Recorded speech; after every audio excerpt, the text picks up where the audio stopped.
So for a little more background on the building, so you understand where we're coming from, like I said, it was a 6-bay car wash, about 2,400 square feet, and I kid you not, it sits on about 1/10 of an acre. I mean, this site is a postage stamp. One of the reasons we actually came up with this idea was that we had to work within the existing boundaries of the current structure. So if we tore the structure down, the city was going to condemn, or what they like to call right-of-way, almost half of the site, which, I mean, obviously made it completely unusable. So we had to work within the existing boundaries. The car wash had been sitting there for a few years, collecting dust, and it was certainly not a hidden gem within the neighborhood. So we're excited to bring back what we hope will become a community center for that part of East Nashville. I will of course disclose the purchase price because that is of public record. We bought it for about $412,000, I think.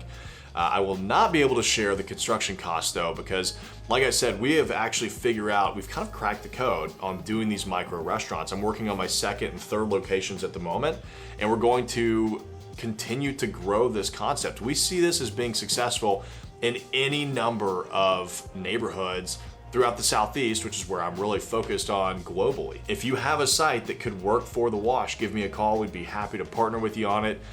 We'll either buy it from you, you could throw the land into a JV, whatever, we're happy to do it. Like I said, we are aggressively expanding that and excited to be bringing this to multiple communities. We actually had a wait list of over 20 restaurants by the time that we delivered the project. It leased up 2 weeks after we announced it.